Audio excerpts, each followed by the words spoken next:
Pada suatu hari, di belahan bumi bagian Banjarnegara, hiduplah 4 manusia bernama Rara Agiska Zulfayan, Uswatun Hasanah, Devina Putri Lestari, dan saya sendiri, Radava Zanuar Pangestu. Mereka berempat mendapatkan sebuah mandat dari sang dosen terhormat untuk membuat tugas video yang bertemakan ekonomi mikro. Bagaimana kelanjutan kisahnya? Saksikan video ini. Duh, pusing banget sih. Tadi dosen jelasin tentang pasar bebas, tapi aku nggak paham nih maksudnya gimana. Menurut kalian, maksudnya gimana sih? Gampangnya gini nih, kalau pasar bebas itu sistem di mana negara-negara bisa dagang dengan bebas tanpa banyak aturan, kayak pajak ekspor, impor. Ya, katanya sih bagus buat konsumen, soalnya jadi banyak pilihan dan harga lebih murah. Tapi kalau nanti semuanya dibiayain bebas, yang kecil-kecil bisa kalah dong. Yang besar makin besar deh. Nah, itu yang aku bingungin. Kalau bebas, kenapa masih perlu pemerintah? Soalnya pemerintah itu kayak wasit, dia ngatur semua pemain biar bisa main dengan adil, misalnya ngatur pajak dan bantu UKM. Selain itu, ada 2 kebijakan, yaitu fiskal dan moneter.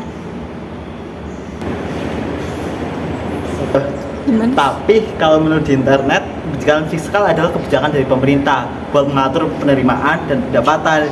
Jadi nantinya kebijakan fiskal ini bisa mempengaruhi ekonomi negara, baik itu pertumbuhan ekonomi maupun inflasi. Nah, kalau kebijakan moneter di internet itu adalah kebijakan yang dilakukan oleh bank sentral, jadi bukan dari pemerintahnya langsung, untuk mengatur jumlah uang yang beredar.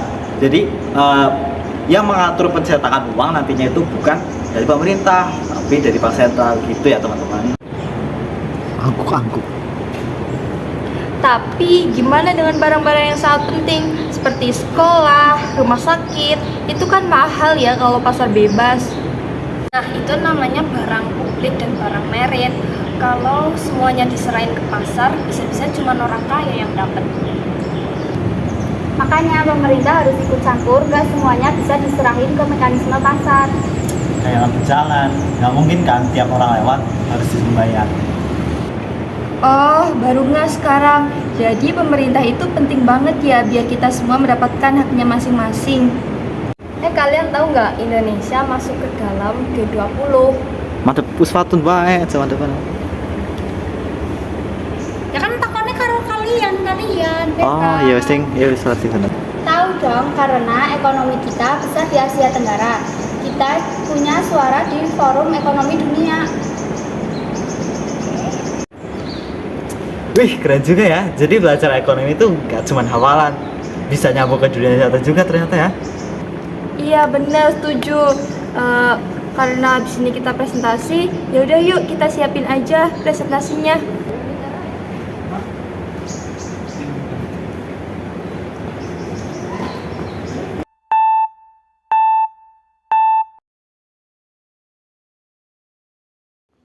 Yang pertama, ada pengertian. Pasar bebas adalah suatu sistem ekonomi di mana aktivitas perdagangan barang dan jasa dilakukan tanpa campur tangan pemerintah.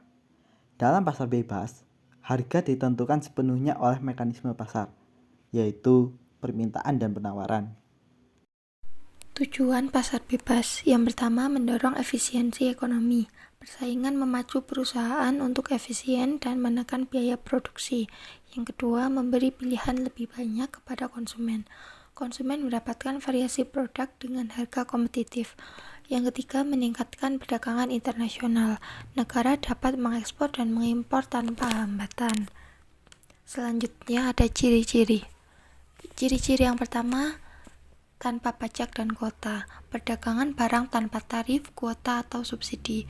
Ciri-ciri yang kedua, layanan bebas, hambatan, jasa diperdagangkan tanpa batasan. Yang ketiga, ada tanpa distorsi. Tidak ada regulasi yang memutarbelitkan pasar. Yang keempat ada akses pasar bebas. Penjual bisa langsung menjangkau konsumen tanpa batasan. Yang kelima ada informasi terbuka. Konsumen bebas mengakses informasi pasar. Yang keenam ada modal bebas bergerak. Investasi dan dana dapat keluar masuk negara dengan leluasa. Dan yang terakhir ada tenaga kerja bebas. Pekerja bisa berpindah antar negara tanpa hambatan. Dampak pasar bebas. Dampak positif antara lain, yang pertama, kegiatan ekonomi dalam pasar diatur dan diselaraskan dengan efisien. Yang kedua, pertumbuhan ekonomi yang teguh akan dapat diwujudkan. Yang ketiga, pelaku kegiatan ekonomi diberi kebebasan untuk melakukan kegiatan ekonomi yang disukainya. Yang keempat, dengan adanya perdagangan bebas yang dilakukan oleh suatu negara. Selanjutnya, dampak negatif antara lain, yang pertama, apabila dalam sistem pasar bebas, pemerintah secara sempurna lepas tangan, maka kebebasan yang tidak terbatas akan hadir.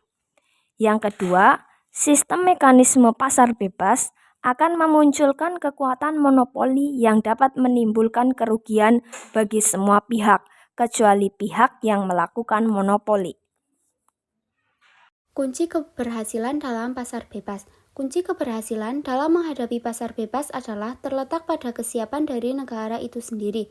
Kesiapan suatu negara dapat dilihat dari kesiapan infrastruktur dan sumber daya manusia. Berdasarkan survei dan pendapat para pengamat bahwa infrastruktur di tanah air belum mendukung untuk menghadapi perdagangan bebas. Ditambah lagi kualitas sumber daya manusia kita masih rendah. Selanjutnya, kegagalan pasar bebas. Kegagalan pasar bebas adalah suatu kondisi di mana pasar mengalami kegagalan dalam menyediakan kebutuhan pasar secara efisien, atau ketimpangan antara produsen dan konsumen. Dalam hal ini, mekanisme pasar yang tidak efisien akan menyebabkan kebutuhan pasar yang dihasilkan menjadi terlalu banyak atau terlalu sedikit. Dan yang terakhir, ada kesimpulan.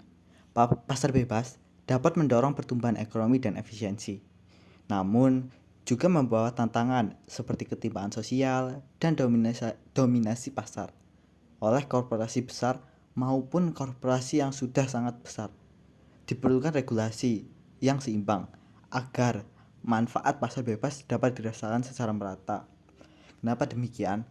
Agar nantinya tidak hanya korporasi besar atau perusahaan besar yang mendominasi dari sebuah pasar bebas tersebut, namun dari sebuah perusahaan kecil yang baru merintis atau membangun dapat ikut bersaing dalam pasar bebas tersebut. Demikian presentasi yang dapat kami sampaikan. Sekian dari kami. Terima kasih.